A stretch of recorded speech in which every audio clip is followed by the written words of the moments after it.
Hello, hello, hello, everybody. Happy Wednesday morning. Good morning, Patrick. Hey, wisdom lover. Hello, Christoph. Hello, people hiding in the background and people still filing in. How is everyone doing? So, has the pullback finally started? We shall take a look. Just mortgage stuff out this morning. We got just a very slow day in terms of reports. EIA numbers and Fed beige book, so virtually nothing going on. Good afternoon, Charles. In terms of your mega caps all pulling back today, comm services pretty weak.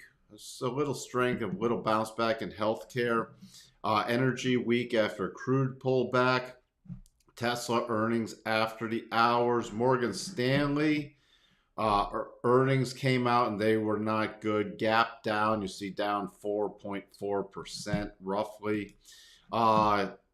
Very little. Consumer, defensive, and utilities are the only thing barely positive today. Energy, basic materials, technology, and consumer cyclical, and comm services all down pretty substantially. Fed watch, this was like at 88% about 30 minutes ago, dropping to 83. Morgan Stanley actually just came out. Two more rate hikes from the Fed are possible. I don't expect any rate cuts to happen this year. So at least Morgan Stanley is not smoking the good stuff in terms of starting to cut at this point. You still have one rate hike priced in through the September meeting, one cut in November, one cut in December to go back to 450 to 475, and then substantial cuts in 2024. Still in greed mode. Gamma, we're trading 41.55. Neutral gamma is 41.59. So we're pretty much right at neutral gamma. Why that's important, rallies still get dampened above this level. If we start a sell-off, we start generating negative gamma, and we got some puts kicking in now. There's call gamma and put gamma, but call outpaces puts above 41.50. But if we do drop below 41.50, you get put gamma kicking in and more kicking in at 4,100. Remember, OpX this Friday. Already mentioned Morgan Stanley was a miss. Then there was just some mixed stuff, but that was the big one this morning, and Tesla's the big one this afternoon. So don't get caught off guard with that. Hey, Dave. Good morning, Donald. Hey, PMG. Hey, Paul. Good afternoon, Eric. Again, thank you for tuning in. All right. What do we have going on now? Well, pull back to the daily rotation zone. Again, same stuff. This 4150, 4148 to 4150 is key. Let me show you what I've done here. I've used a little reverse harmonics from the high yesterday to the lows on Friday. Because why? Below right around 4147, we get into a clear path move. It's advanced because of this long wicks in here. So I need stopping points. So 41.30.50 and 41.23 are the key intermediate levels I will be utilizing. And then 41.17 and then 4100 is very, very major. Very major 4100. Now on the bigger picture, 4100 starts really doing some technical damage on a closing basis. But if it closes back above, remember, we have the rising trend line and the rising rotation zone. So coming back down into this area just does not violate the uptrend still. Now, on any rally today, this is not a double, but I will be watching. I'm bumping this level down a bit. Around 4162, 4170 area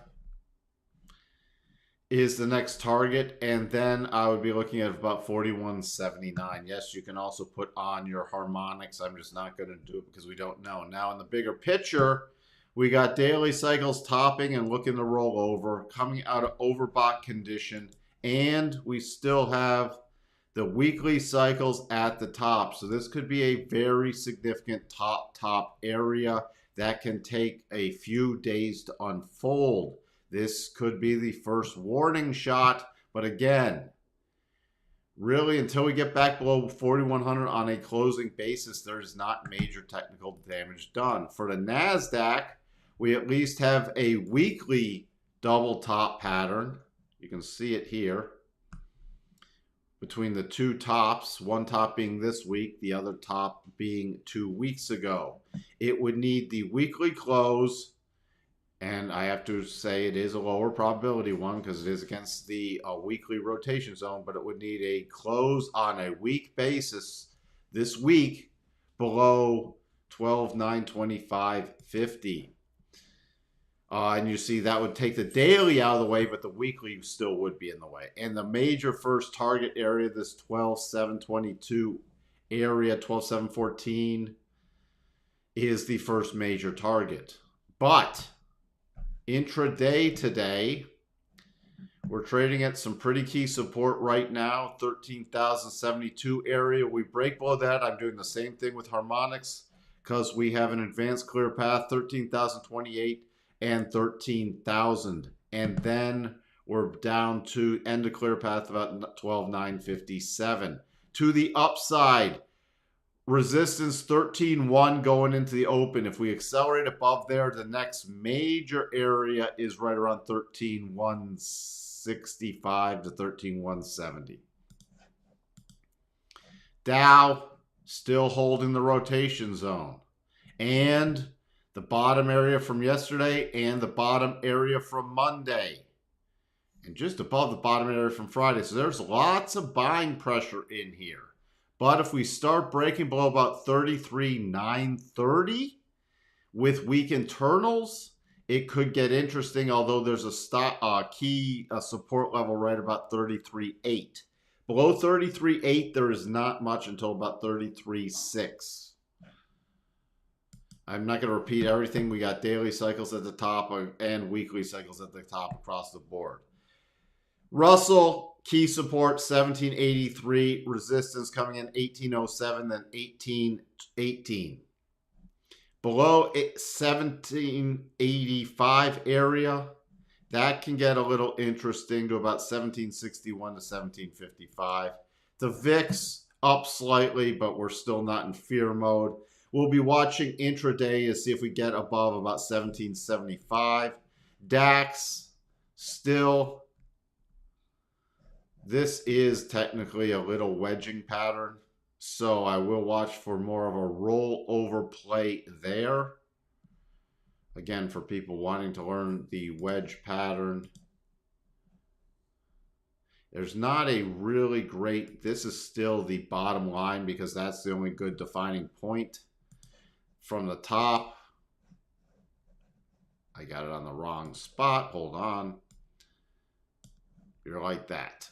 So it doesn't look so great, but it today on a closing basis would at least trigger it. And then you would take the clone of this trend line, and that would be the target area. And I'd watch then for a pullback to that target area and 15.8. The notes still finding some support right below this 114 area is very key, but we get that down to below 114, 113.15 is the next support area. We'll get to spiders and Qs in 1 second. By the way, the dollar index, you see, I remember yesterday I was talking for a break above Monday's high because yesterday's inside bar, we double topped it.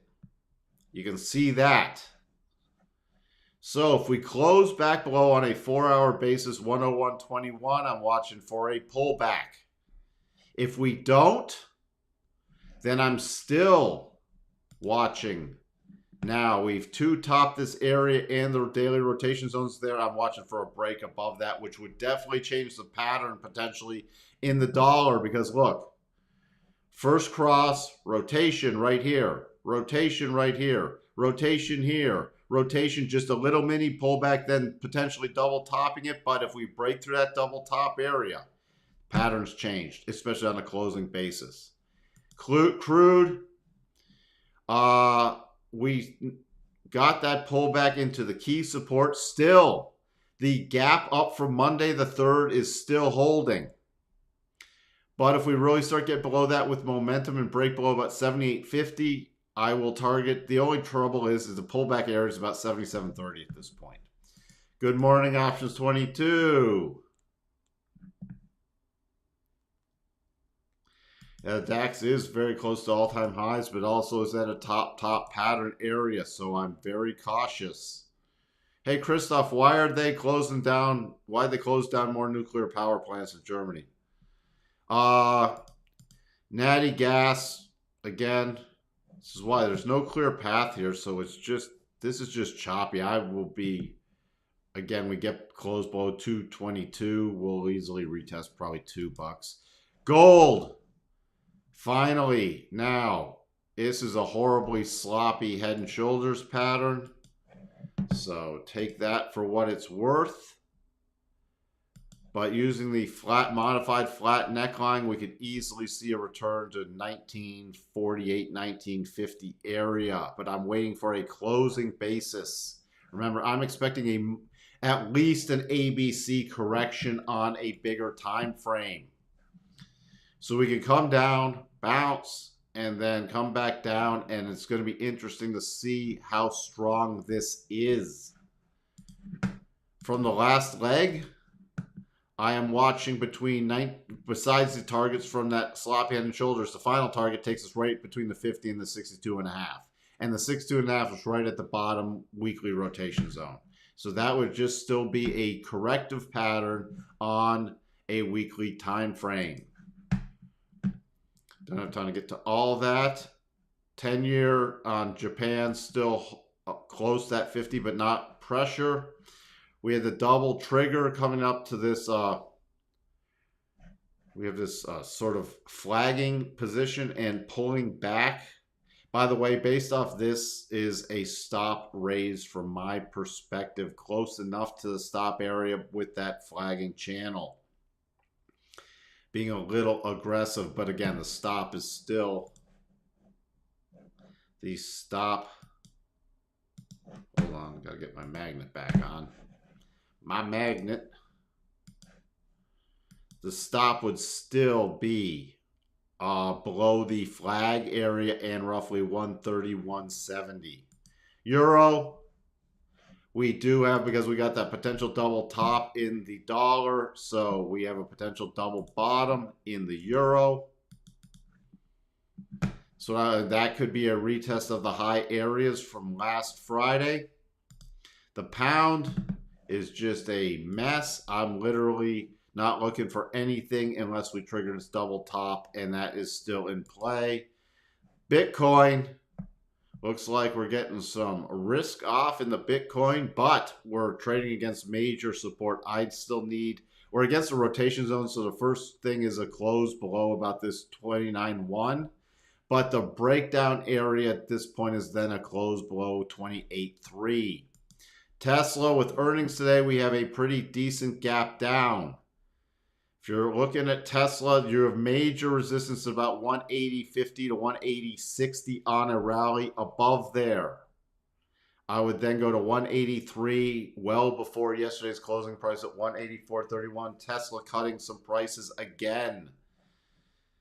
It gets interesting though if this breaks below 176.50. We still have a gap left behind from Monday, March 13th, which is 174.48. And then the double top, the massive double top pattern is still in play, which needs a close below 163.91. Spiders and the Qs. Major support in the spiders still about 411.50. So that's where I'm watching. We get below that.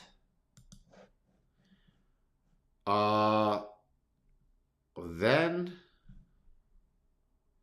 we're about 410.65. 410.65, and if you use, let me just pull this off for a second. If we use the most recent harmonics up, 410, yeah, 410.70, 410.65. The key line, the stand based off the most recent swing is 409.45. On a move up, I would use 413 as a first target, then 413.20, and then 413.65, and then the gap fill 414.21. Those would be my upside targets for the spiders.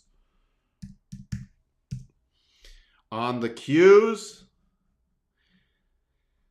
315.85 is support going into the open right now, trading 316.40. Resistance major is still 317.82, and then 318.95 would be the next key level to the upside, and then the level I'd utilize above that is 320.90.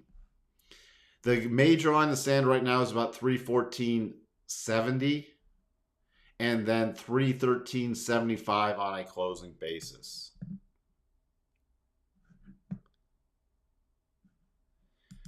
Christoph Goog.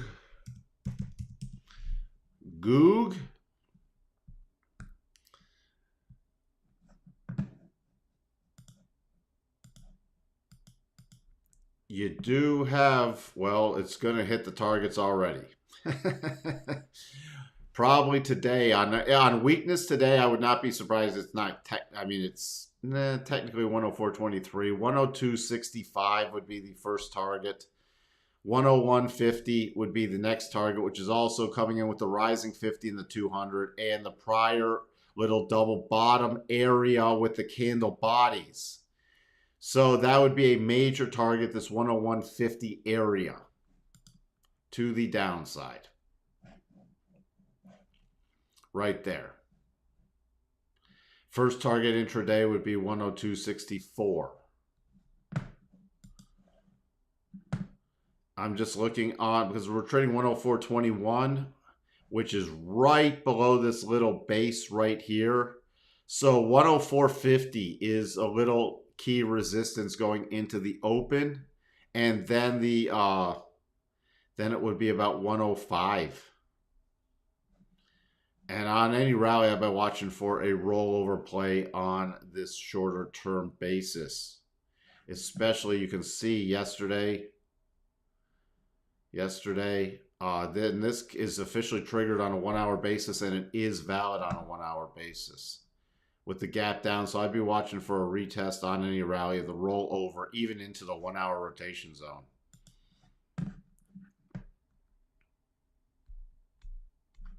Good morning, Lauren.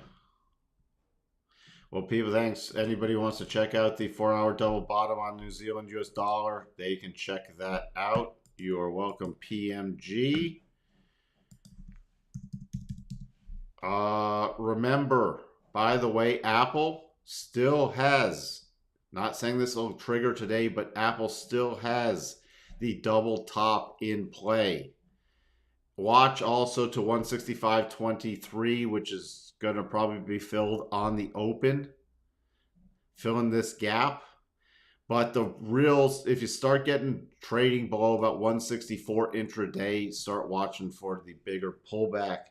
And this could be interesting going into next week if this eventually gets a rollover play without invalidating it. We got a real big, the mega cap with a double top could lead to a pullback. And if we really got down to this 152.72, I would think that the magnet price of 150 plus the 200 would be very key. And the 50-day exponential is right at that first target, 156.25. So keep it, even if you don't trade Apple, I'd keep an eye on it over the next few days. All right, I'm going to wrap that up. And by the way, Apple daily, weekly cycles at the top, and daily close to the top, and looking to possibly roll over this week. I'm trying to think if there's anything else we need to touch on. Not really. So I will be back after the close. Everyone have a wonderful trading day, and I'll talk to you all later. Bye for now.